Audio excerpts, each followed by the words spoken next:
Cette vidéo a un débit rapide pour des raisons techniques. Mais les plateformes de visionnage ou d'écoute vous permettent de faire varier la vitesse de débit. Nous vous souhaitons une bonne écoute.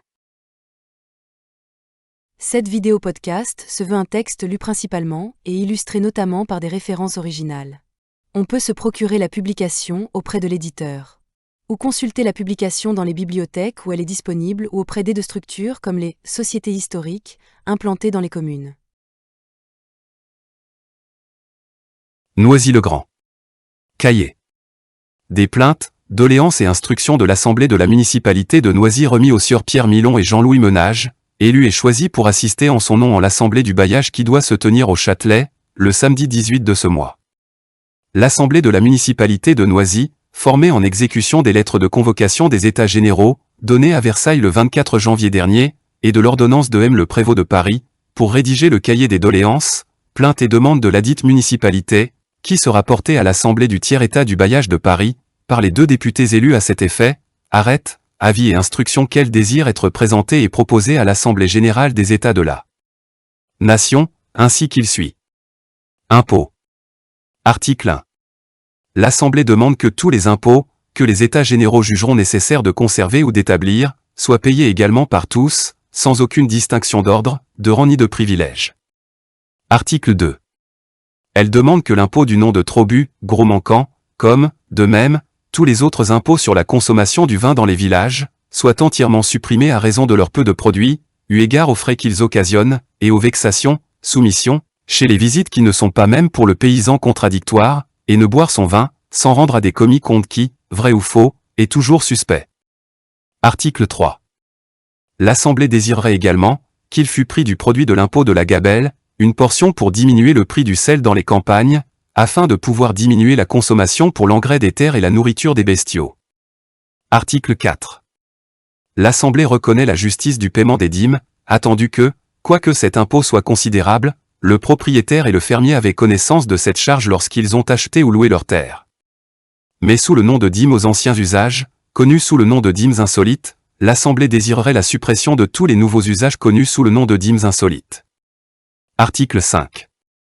L'Assemblée demande l'abolition du commissaire des tailles, et que l'impôt quelconque soit réparti dans chaque village, par les municipalités, et par les notables, eu égard à la population. Article 6. Que le rôle des impositions, eu égard soit signifié 3 mois avant l'impôt, et qu'il y ait un tribunal nommé pour l'ouverture du premier paiement, pour son homologation, écouter les plaintes, sommairement et sans frais, donner lieu, et décider dont il serait susceptible. Nota. La paroisse de Noisy présente à l'appui de ces demandes, à cet égard, un fait dans le cas de le démontrer, le nommé Jean-Louis May, de ladite paroisse, payé 8 livres 6 de 20e pour un bien qu'il y possède, il a été imposé sur le rôle cette année à 8 livres. Disait c'est quoi que la ressemblance de ces codes prouve bien qu'il n'y a qu'une méprise de position en chiffres, il n'a pu obtenir justice, malgré la protection et la déclaration de toute la municipalité, sous prétexte que le rôle était fait et ne pouvait être changé. Justice. Article 7. L'Assemblée demande que les seigneurs aux justiciers, dont la justice s'étend sur plusieurs villages, soient tenus d'établir dans chaque village un procureur fiscal pour le maintien de la police. Noisy, justiciable de Champs, sans l'inconvénient de n'en pas avoir. Article 8. L'Assemblée croit, en outre, qu'il serait convenable qu'il fût érigé dans chaque village un tribunal d'équité, tel que pourrait être par exemple que toutes les parties la municipalité, par devant lesquelles les discussions seraient obligées de se retirer en première instance, et être arbitrées, sommairement et sans frais. Et dans le cas qu'une des 2 parties ne fût pas contente et ne se soumit pas à la décision arbitrale, il fut ordonné procès qu'en mettant en tête du premier exploit, être motivé. Chasse. Article 9. L'Assemblée respecte la propriété des seigneurs sur le fait des chasses, mais elle demande que toutes les ordonnances actuellement existantes soient renouvelées et qu'il soit moins difficile aux aides de constater les contraventions des procès-verbaux des ordonnances, ainsi que demande la destruction des dommages. Article 10. L'Assemblée demande ce qui n'est pas garenne forcée des pigeons dents. Article 11.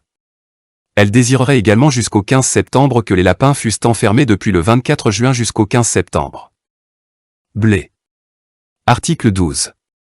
L'Assemblée aurait bien des observations à faire sur le haut prix des grains et sur la subsistance, pour assurer qu'elle sent qu'il est de nécessité d'y pourvoir, mais comme la limite qui doit être extrêmement difficile, entre l'intérêt du consommateur et le respect dû aux décisions de l'Assemblée. Lorsqu'elle est tenue à cet égard, elle ne peut s'y engager, elle se borne à demander que les marchés de grains, pour les fermiers viennent acheter, ils soient tenus, avant de pouvoir enlever celui qu'ils auront acheté, de le remplacer par une quantité égale, afin que le marché soit toujours également et suffisamment garni. Article 13. L'Assemblée demande encore que, dans les villages, le sacrement soit délivré gratis dans les villages, le sort des curés étant fixé, par ailleurs, d'une manière satisfaisante. Article 14. Que les ventes dans les villages soient faites par devant les officiers de la justice du lieu, sans que l'on soit tenu de se servir du ministère des huissiers-priseurs. Article 15. Que les règlements sur les élèves des bêtes à cornes soient renouvelés, et que la justice du lieu soit chargée de la suite de leur exécution. Article 16. Que les poids et les mesures soient les mêmes par toute la France, s'il est possible, ou au moins pour toute la généralité. Article 17. Que les meuniers soient tenus d'avoir des plateaux pour peser le blé, lorsqu'il leur est délivré, ainsi que la farine, lorsqu'ils la rendent aux paysans. Article 18. Que la garde des deniers communaux soit retirée des mains de l'intendant et confiée aux municipalités sous l'inspection des assemblées provinciales ou des États provinciaux, suivant l'organisation qui en sera décidée dans l'Assemblée nationale. Article 19.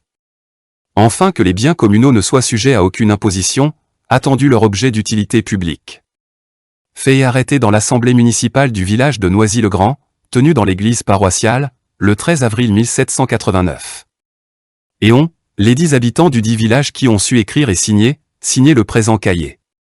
Nicolas Laperson, syndic municipal, Sulpice Leroy, Jean-Louis Pascal, Jean-Denis Chevauché, François Laperson ONE, Nicolas Ausergent, Jean-Baptiste Sergent, Jean-Baptiste Cellier, Claude Varlet, fils, Claude Mosienne, Claude Varlet-Fauque, Claude-Georges Cellier, François-Joseph Fauquet, Denis Burandando, Nicolas Varlet, Pierre Varlet, Nicolas Vapaille, Claude Rivière, François Gastine, Pierre Grognet, Michel Lecat, Noël, greffier, loyal. Quelques notions utilisées.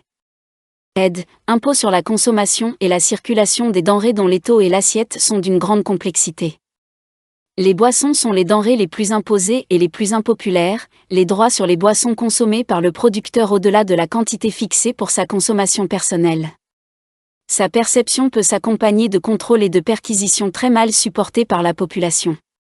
Bénéfices, charges ecclésiastiques, on distingue les bénéfices majeurs, attribués par le roi, rente, fermage, et les bénéfices mineurs, dont les titulaires sont choisis par concours ou par des patrons, laïcs ou ecclésiastiques. Beaucoup sont donnés à des laïcs à charge pour eux de trouver un desservant et de l'entretenir, portion congrue, appelée gros du curé.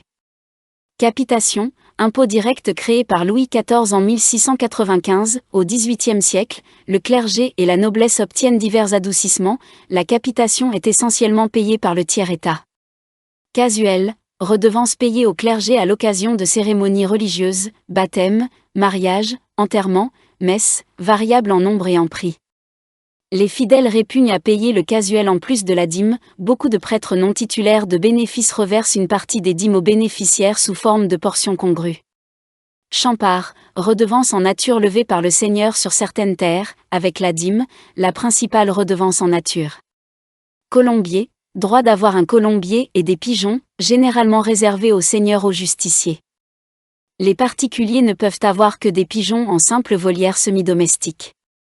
Les cahiers de doléances se plaignent des dégâts causés par les pigeons aux récoltes.